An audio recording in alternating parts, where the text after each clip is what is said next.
Hay 5 propiedades, no 5 casas. 5 categorías de propiedad. 5 posiciones en el tablero que, durante siglos, han funcionado como la forma más silenciosa y más duradera de comunicar a qué nivel se mueve alguien. No se anuncian, no se publican en redes, no se alquilan por plataformas. Las propiedades que aparecen en plataformas de alquiler son las que sus dueños necesitan rentabilizar. Las que pertenecen a ciertas familias no aparecen en ningún sitio. Existen, se heredan, y en algunos casos, muy pocos, se compran. Hoy se van a ver las 5. ¿Desde dónde vienen? ¿Qué significan? ¿Qué dice cada una de quien la posee? Porque los precios, en este caso, no son el tema, son la consecuencia. Antes de entrar en cada propiedad, hay que entender algo. La élite no tiene una de estas propiedades, tiene varias, a veces todas. No porque necesite 5 casas para vivir, sino porque cada una cumple una función distinta en el tablero social, geográfico y estacional del año. La mansión inglesa es el ancla, el origen, el apellido con tierra. El château francés es el refinamiento, la cultura, el vino y la historia. La villa italiana es el verano, la luz, el placer sin disculpas. El penthouse en Nueva York es el poder, la posición en el centro del mundo financiero. La cabaña en los Alpes es el retiro, el lugar donde no existe la agenda. 5 propiedades, 5 funciones, un solo mensaje en conjunto. Esta familia lleva aquí más tiempo del que nadie puede recordar. Todo empieza aquí. La mansión inglesa, o country house, no es simplemente una casa grande en el campo. Es una institución. El concepto nació en el siglo XVI, cuando la aristocracia inglesa comenzó a construir residencias rurales que eran, al mismo tiempo, centros administrativos de sus tierras, espacios de representación política y símbolo visible de su posición en la jerarquía del reino.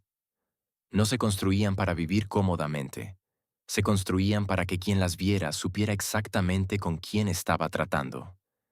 Durante los siglos XVII y XVIII, arquitectos como Christopher Wren e Inigo Jones definieron el estilo.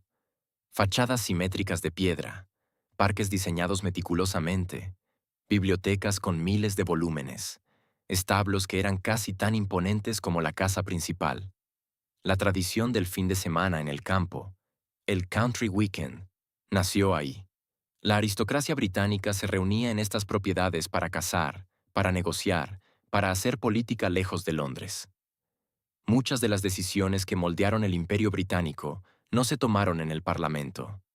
Se tomaron en salas de billar de mansiones en el campo. Hoy, una mansión inglesa de categoría, entre 10 y 40 habitaciones, parque privado, establos, lago, cotiza en decenas de millones de libras dependiendo del condado y la historia de la propiedad. Pero el dato más revelador no es el precio.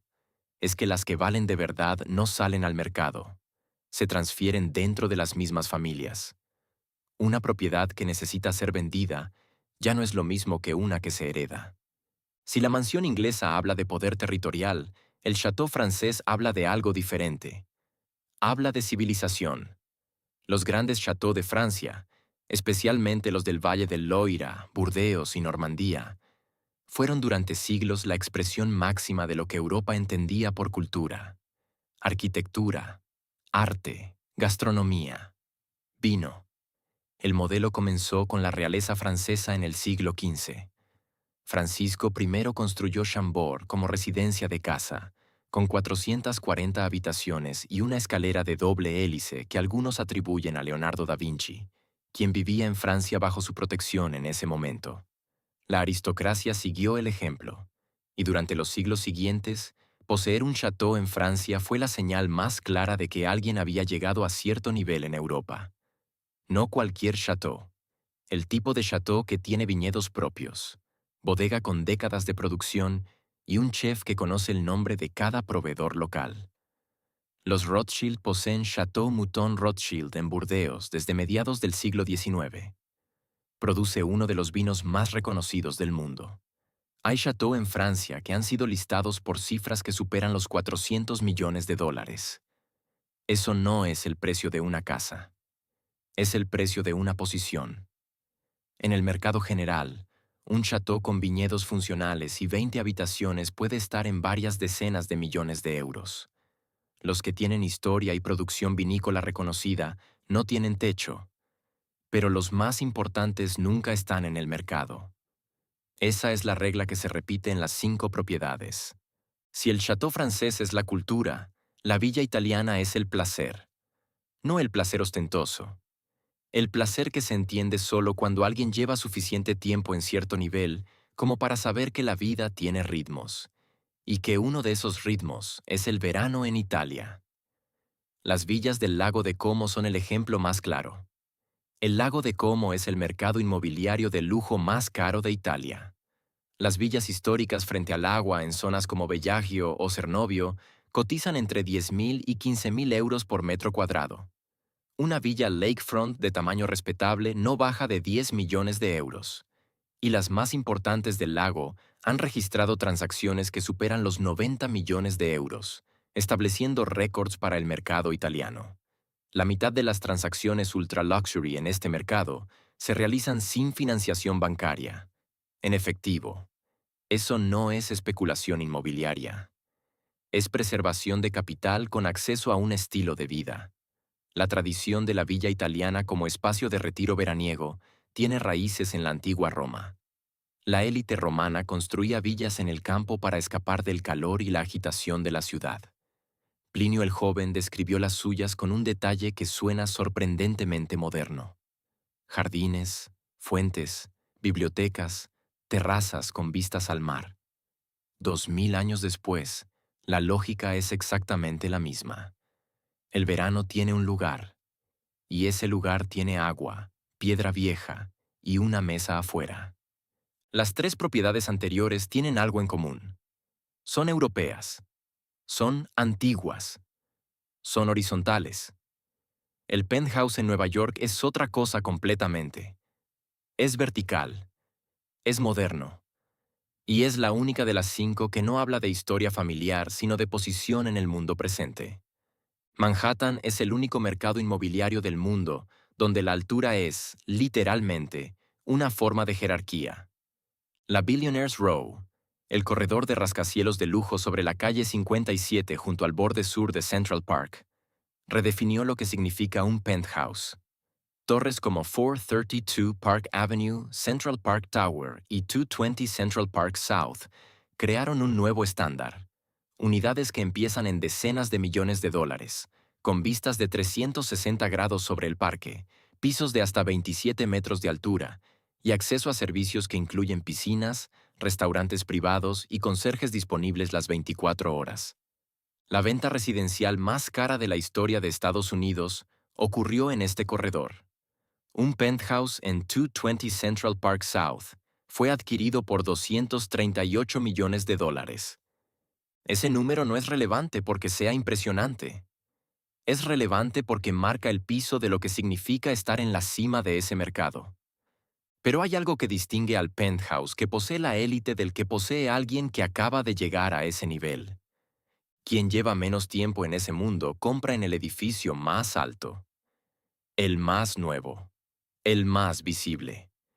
Quien lleva más tiempo compra en el edificio más discreto, con menos unidades, con menos prensa, a veces construido antes de la Segunda Guerra Mundial, con pisos de madera originales y techos de 3 metros que ningún rascacielos moderno puede replicar.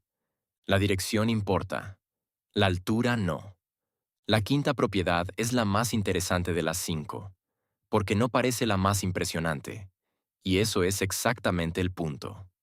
Un chalet en los Alpes suizos, en Gstaad, en St. Moritz, en Verbier, no tiene la grandiosidad de una mansión inglesa ni la historia de un chateau. Es madera, es piedra, es nieve. Y sin embargo, en términos de lo que comunica socialmente, es quizás la más poderosa de todas. Porque habla de algo que el dinero solo no puede comprar, la capacidad de desaparecer. Suiza tiene una de las leyes inmobiliarias más restrictivas de Europa. Una regulación aprobada por referéndum nacional limita las residencias secundarias al 20% del total de viviendas en cada municipio. Eso paralizó casi completamente el desarrollo de nuevas propiedades en los Alpes suizos. El resultado es un mercado donde la oferta es estructuralmente imposible de aumentar. En Saint Moritz, el precio por metro cuadrado en propiedades de categoría oscila entre 21.000 y 29.000 francos suizos. Los chalets prime en zonas exclusivas superan los 35.000 francos por metro cuadrado. Pero la lista de espera para comprar en ciertas zonas es más larga que la disponibilidad. Y los compradores que acceden no lo hacen a través de agencias, lo hacen a través de contactos.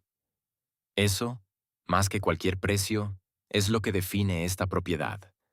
No se consigue solo con dinero, se consigue estando en el círculo correcto. 5 propiedades, 5 funciones, 5 conversaciones distintas. La mansión inglesa dice, mi familia lleva aquí siglos.